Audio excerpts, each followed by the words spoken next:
नमस्कार. आपल्या अण्णा या यूट्यूब चॅनलमध्ये आपणा सर्वांचं स्वागत. आपण आपले अण्णा हे यूट्यूब चॅनल सबस्क्राईब करा, लाईक करा आणि कमेंट्स पण नोंदवा. 40 उस्मानाबाद म्हणजे धाराशिव लोकसभा मतदारसंघात निवडणूक प्रचार अगदी शिगेला पोहोचला आहे. निवडणूक प्रचार जाहीर प्रचार संपायला आता अवघे 4 आणि 5 मे हे 2च दिवस उरलेले आहेत.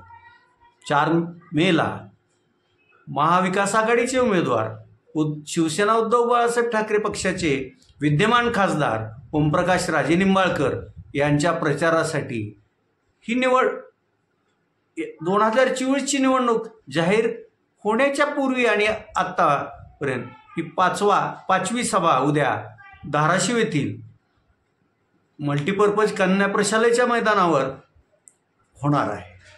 या सभेत उद्धव बाळासाहेब ठाकरे परवा देशाचे पंतप्रधान नरेंद्र मोदी, महायुतीच्या उमेदवार अर्चना पाटील यांच्या प्रचारात जे काही बोलले त्याला काय उतारा देतात याकडे मतदारांचं लक्ष लागून राहणार आहे.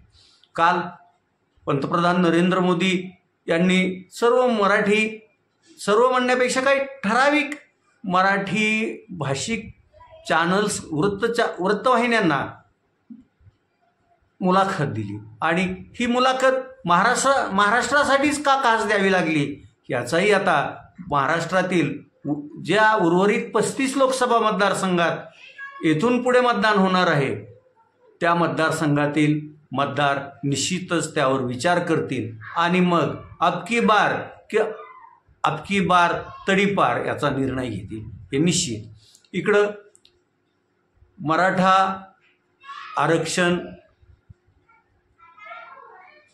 जे गेली 8-9 महिने सतत तप्त असलेला विषय आहे. विद्यमान राज्यातील महायुती सरकारने शब्द देऊनही तो पाळला नाही. त्याचबरोबर उपोषणकर्त्या प्राप लोकांवर मग तो पुरुष असेल महिला असेल यांच्यावर अगदी निर्दयीपणे लाठीमार केला. अशा महायुतीच्या उमेदवारांच्या विरोधात मराठा आरक्षण आंदोलनातील कार्यकर्त्यांचा रोष प्रचंड दिसून येत आहे. त्यातच त्या आंदोलनाच्या काळात मराठा संघर्ष योद्धा मनोज जरांगे पाटील यांनी उपमुख्यमंत्री आणि या आरक्षणाला त्यांचा ठाम विरोध आहे असे मानणारे मनोज जरांगे पाटील यांच्यात शाब्दिक चकमका झडल्या. त्यातच मनोज जरांगे पाटील यांनी देवेंद्र फडणवीस यांच्यावर अगदी जहरी टीका केली आणि ह्या टीकेला उत्तर देण्यासाठी आपल्या मतदारसंघातील उमेदवार महायुतीचे उमेदवार अर्चना पाटील यांचे पती तुळजापूरचे भाजपचे आमदार राणा जगजितसिंह पाटील यांनी मनोज जरांगे यांचा जाहीर निषेधही व्यक्त केला आणि त्याच्या क्लिपही आज फिरत आहेत. आणि याच आमदार राणा जगजितसिंह पाटील यांनी मराठा आंदोलकांची या मतदारसंघातील भूमिका पाहून काल किंवा आज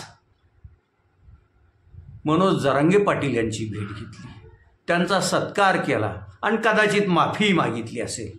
परंतु त्यांच्याबाबत म्हणजे मनोज जरांगेबाबत आणि मराठा आरक्षणाबाबत यांनी काय भूमिका घेतली होती हे मराठी विसरणार आहेत की काय, ह्या सत्कारामुळे विसरतील का काय, असं भाबडेपणाचं प्रश्न काही जणांना पडले आहे.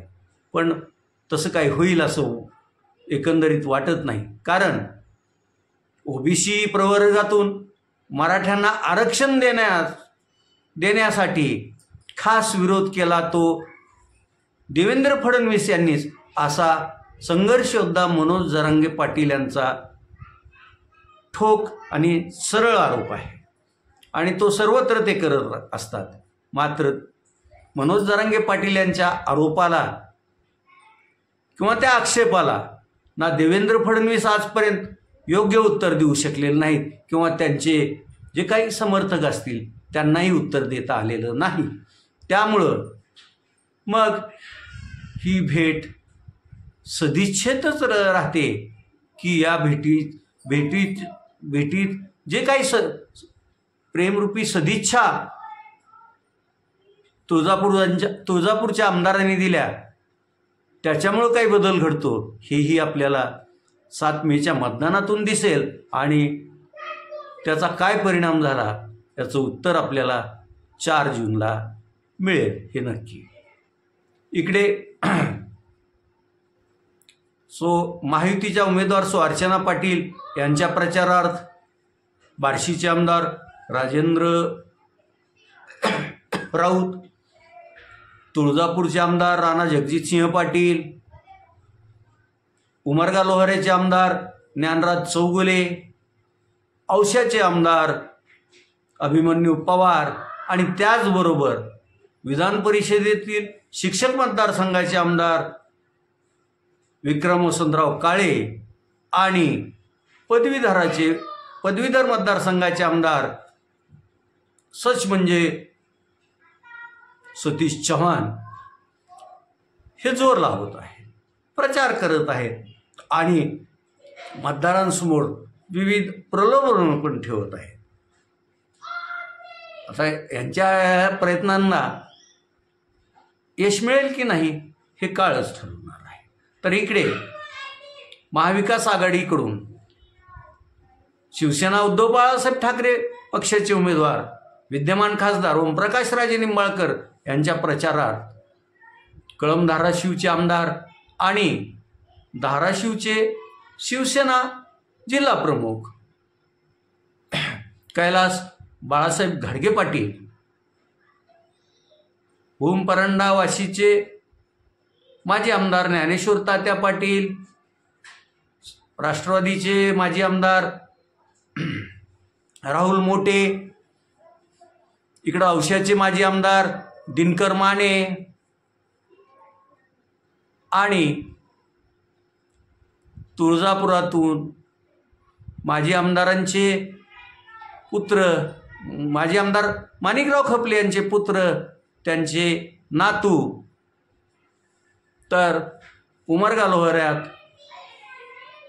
मधुकरराव चव्हाण कुटुंबातील नातू दीपक जवळगे, जिल्हा परिषदेचे माजी उपाध्यक्ष केशवबाबा उर्फ बाबा पाटील, डॉक्टर अजिंक्य पाटील, इकडं राष्ट्रवादी जिल्हा अध्यक्ष माजी जिल्हा परिषद उपाध्यक्ष संजय पाटील दुधगावकर, माजी सिनेट सदस्य संजय मामा निंबाळकर, प्रताप भैया पाटील अशी दिग्गज मंडळी ओमराजे निंबाळकर यांचा प्रचार करत आहे. त्याचबरोबर प्रामुख्यानं उठून दिसणारी गोष्ट ओमप्रकाशराजे निंबाळकर यांच्या प्रचारात दिसते ती त्यांचं अख्खं कुटुंब म्हणजे त्यांच्या सुविज्ञ पत्नी ॲडव्होकेट संयोजिनी ओमप्रकाशराजे निंबाळकर, त्यांच्या बंधूंच्या पत्नी देविका जयप्रकाश राजे निंबाळकर, त्यांच्या भगिनी डॉक्टर सईदेवी जगजित देशमुख राजे निंबाळकर, त्यांच्या मातोश्री श्रीमती आनंदी देवी राजे निंबाळकर, याचबरोबर सक्षना सलगर आणि श्यामलताई वंडे, शिवसेना, काँग्रेस आणि राष्ट्रवादीच्या सर्व महिला आघाडीचे पथक अशी 5 ते 6 पथकं एकजुटीनं दररोज प्रत्येक गावात जाऊन घरोघरी आपला उमेदवार कोण, उमेदवाराचं चिन्ह काय आणि EVM मशीनवर आपल्या उमेदवाराचं क्रमांक काय असणार हे सर्व समजावून सांगत आहेत. यात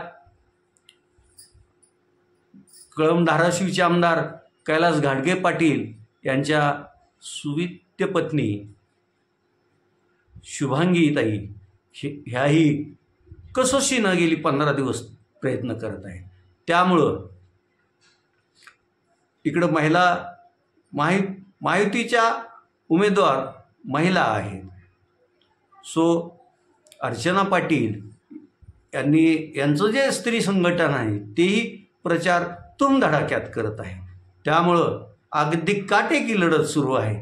पण या लढतीत काय होणार असं अचंबित करणारं वातावरण मात्र मतदारसंघात दिसून येत नाही. सामान्य मतदारांनी आपला खासदार कोण असेल हे ठरवलेलं आहे. त्यामुळं हवेतला हा प्रचार सुरूच राहील. पण जो मतदार कोणाच्या एका फोनमुळे जोडला गेला असेल, कुणी त्यानं दिलेल्या एका पत्रामुळं त्यांच्याशी संलग्न असेल आणि तो त्याच्या हातात काय घेणार हे सर्व जनतेलाही माहीत आहे. त्यामुळं इथला निकाल काय लागणार यासाठी कुठल्या पुण्यातल्या ज्योतिषाकडे जाऊन भविष्य बघण्याची गरज नाही किंवा इथल्या कुठल्या जाणत्यालाही विचारायची गरज लागणार नाही. असं एकंदरीत आजही चित्र आहे. आणि उद्या जी त्यांची नरेंद्र मोदींसाठी उतारा सभा असेल त्यामुळं तर मग चित्र स्पष्टच होईल. या ह्याच्यात जे म्हणजे म्हणतात ना, नवा मुसलमान व्हायला आणि रमजानचा महिना याला गाठ पडली, तसं आमच्या पालकमंत्र्याचं झालं असं एका वयोवृद्ध मतदारानं माझ्यापाशी काल प्रतिक्रिया व्यक्त केली. मी त्यांना विचारलं असं का, तर म्हणले नवीन मुसलमान नमाज पडताना फार मोठ्यानं बांग देतो म्हणजे, आणि तशी बांग देण्याचं काम सध्या तानाजी सावंत यांचं सुरू आहे असं त्या वयोवृद्ध मुस्लिम ग्रस्तानं मला सांगितलं.